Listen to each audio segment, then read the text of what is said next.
Pedro Vargas tenía 21 años cuando estuvo a punto de convertirse en cantante de ópera. Había estudiado durante años, tenía maestros importantes detrás de él y acababa de debutar con éxito en el Teatro Esperanza Iris. Entonces recibió una oferta inesperada. $10 diarios para abandonar México y salir de gira por Estados Unidos cantando música popular. Pedro sabía que su maestro jamás lo permitiría. Así que no le pidió permiso. Se fue. Cuando regresó, encontró la puerta cerrada. Alejandro Cuevas, el hombre que había preparado su voz y soñaba con verlo triunfar en la ópera, ordenó que Pedro Vargas nunca volviera a entrar en su casa. No se reconciliaron jamás. Y la decisión que parecía haber destruido su futuro, terminó creando al tenor de las Américas. Pero para entender por qué Pedro se arriesgó de aquella manera hay que regresar a San Miguel de Allende, Guanajuato. Allí nació el 29 de abril de 1906, dentro de una familia numerosa y con pocos recursos. Su primera escuela musical no fue un conservatorio. Fue una iglesia. A los 7 años ya cantaba en el coro y su voz comenzó a llamar la atención. No era todavía un niño prodigio rodeado de representantes. Era simplemente un pequeño con una capacidad vocal poco común y una familia que no tenía los recursos para financiarle una carrera artística. Aproximadamente a los 14 años llegó a la Ciudad de México. La realidad que encontró estaba muy lejos del glamour. Vivió con una tía en la zona de Candelaria de los Patos y trabajó cantando en templos. Llegó a desempeñarse como maestro de capilla, acompañaba ceremonias religiosas y también tocaba el órgano. Por aquel trabajo recibía alrededor de $1.50 diarios. Y hubo un momento en que incluso pensó estudiar medicina. Pedro Vargas pudo haber terminado usando una bata blanca en lugar de un smoking. Pero una serie de encuentros comenzó a cambiarle el rumbo. El compositor Mario Talavera escuchó su voz y decidió ayudarlo. Lo acercó a José Pirsen, uno de los maestros de canto más respetados de México. Pirsen encontró suficiente potencial en aquel joven como para ofrecerle algo que Pedro difícilmente podía pagar: preparación, alojamiento y comida.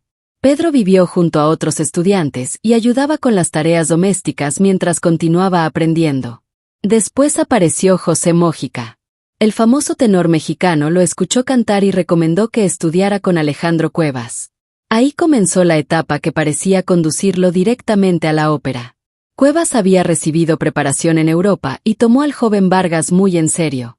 Durante años trabajó con él hasta prepararlo para presentarse profesionalmente. El 22 de enero de 1928 llegó la prueba. Pedro subió al escenario del Teatro Esperanza Iris para cantar en Caballería Rusticana.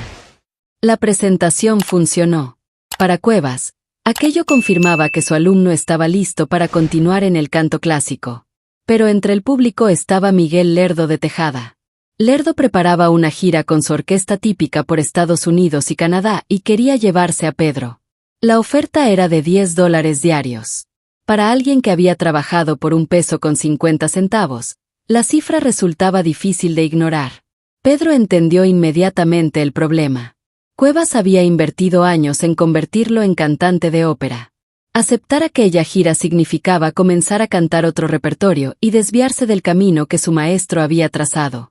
Pedro eligió el dinero, el viaje y la oportunidad. Cuando volvió a México fue a buscar a Cuevas. Ni siquiera consiguió verlo. Habían dejado órdenes de no permitirle entrar. Aquella puerta cerrada lo acompañaría emocionalmente durante muchos años. Pero profesionalmente ya había descubierto algo. Había un enorme público fuera de la ópera. Y quería cantarle a ese público. Entonces apareció la radio. En 1930 comenzó a transmitir la XCW, una estación que cambiaría la industria musical mexicana. Las voces ya no dependían solamente de teatros o clubes. Podían entrar simultáneamente en miles de casas. Y en ese nuevo mundo Pedro Vargas conoció al hombre que terminaría siendo fundamental para su carrera: Agustín Lara. Lara necesitaba intérpretes capaces de comprender sus boleros. Pedro tenía algo poco común. Podía cantar música popular con una preparación vocal que venía directamente del mundo operístico. La combinación funcionó. Pedro comenzó a interpretar canciones de Lara y a llevarlas consigo durante sus viajes. La alianza benefició a los dos. Agustín escribía: Pedro convertía aquellas composiciones en interpretaciones que podían viajar por América Latina. Argentina fue uno de los países donde Vargas encontró un público especialmente receptivo. Y allí ocurrió un encuentro que para él tuvo un significado personal enorme. Cantó frente al pianista Artur Rubinstein. Pedro llevaba años cargando la ruptura con Alejandro Cuevas y la duda de haber desperdiciado una formación seria para dedicarse a canciones populares. Después de escucharlo, Rubinstein elogió su manera de cantar. Para Vargas aquello fue mucho más que un cumplido. Era la confirmación de que no había tirado su preparación por la borda. La estaba utilizando en otro escenario. Mientras su carrera avanzaba, ocurrió otra decisión importante. El 12 de septiembre de 1931 se casó con María Teresa Campos Jáuregui. Tuvieron 4 hijos y permanecieron juntos durante el resto de la vida de Pedro. Eso hizo que su vida privada fuera extraordinariamente discreta comparada con la de muchos artistas de la misma época. Mientras otros nombres llenaban las revistas con divorcios, amantes y escándalos, Vargas encontraba sus historias más interesantes viajando. Una de ellas ocurrió en Cuba. Pedro desarrolló una relación profunda con la música de la isla y trabajó con figuras como Ernesto Lecuona. También compartió escenario y grabaciones con Benny Moré.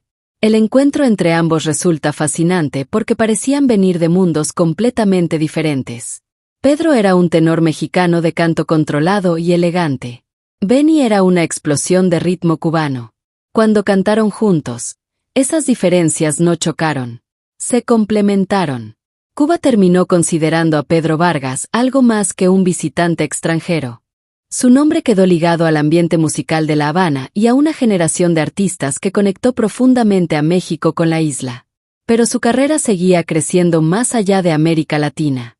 Llegó al Carnegie Hall de Nueva York. También se presentó en el Madison Square Garden. El niño que había comenzado cantando dentro de una iglesia de San Miguel de Allende aparecía ahora frente a algunos de los públicos más grandes del continente. Y al mismo tiempo, el cine mexicano descubrió que aquella voz también funcionaba frente a las cámaras. Pedro participó en más de 70 películas durante la época de oro. Apareció dentro del mismo universo artístico de Pedro Infante, Jorge Negrete, Libertad Lamarque y otras figuras esenciales de aquellos años. No necesitaba convertirse en un gran actor dramático. Muchas veces bastaba con que apareciera y cantara. Su voz era ya el personaje. Pero había otra cosa que el público comenzó a reconocer inmediatamente. Su manera de despedirse. Muy agradecido, muy agradecido, muy agradecido. La frase se volvió inseparable de Pedro Vargas. No era agresivo. No cultivaba la imagen de galán escandaloso. Su sello era la elegancia. Y quizá precisamente por eso logró sobrevivir profesionalmente cuando comenzaron a desaparecer muchos de los códigos de la generación a la que pertenecía.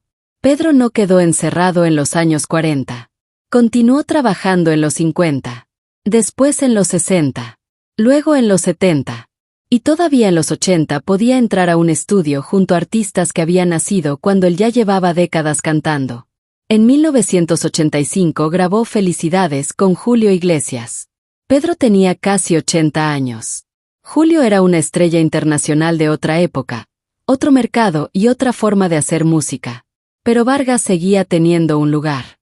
No porque intentara parecer joven, sino porque su voz ya pertenecía a la memoria musical de varias generaciones. Ahora piensa en la decisión que había tomado más de medio siglo antes.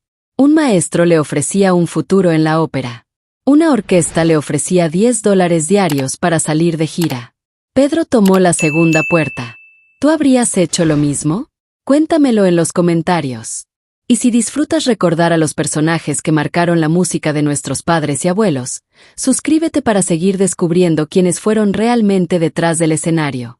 Pedro también escribió algunas canciones. Entre ellas estuvieron Porteñita Mía y Me Fui. Pero entendió que su gran talento estaba en interpretar las palabras de otros. Por eso su asociación con Agustín Lara quedó tan marcada. Lara compuso algunas de las canciones románticas más importantes de su tiempo. Vargas fue una de las voces que consiguió instalarlas en el público. Su repertorio terminó recorriendo México, Sudamérica, el Caribe, Estados Unidos y Europa. Durante su carrera recibió distintos sobrenombres. Pero uno terminó imponiéndose. El tenor de las Américas. Y tenía sentido. Pedro había sido educado para cantar como tenor. Solo que en lugar de dedicar su vida exclusivamente a la ópera, utilizó esa voz para llevar boleros y canciones mexicanas a lugares donde quizá jamás habría llegado interpretando únicamente repertorio clásico. El 30 de octubre de 1989, Pedro Vargas murió en la Ciudad de México. Tenía 83 años. Había pasado más de 60 años frente al público. Dejó cientos de grabaciones, decenas de películas y una historia que comenzó en un coro religioso y terminó en escenarios internacionales. Pero hubo algo que el éxito nunca consiguió arreglar. Alejandro Cuevas. Pedro habló muchos años después del maestro que lo había preparado y dejó claro que aquella ruptura seguía doliéndole. Cuevas había sido una de las primeras personas en imaginar un gran futuro para él. Solo que imaginó el futuro equivocado. No llegó a verlo convertido en estrella popular. No estuvo junto a él cuando llegaron las giras internacionales. No presenció el éxito junto a Agustín Lara. Y tampoco existió una reconciliación final que cerrara aquella historia. Gracias por compartir estos minutos. Pedro Vargas consiguió que millones de personas lo conocieran como el tenor de las Américas. Pero el hombre que ayudó a construir aquella voz murió sin volver a abrirle la puerta. Y quizá por eso, entre todos los aplausos que Pedro recibió durante más de 6 décadas, hubo uno que nunca consiguió recuperar.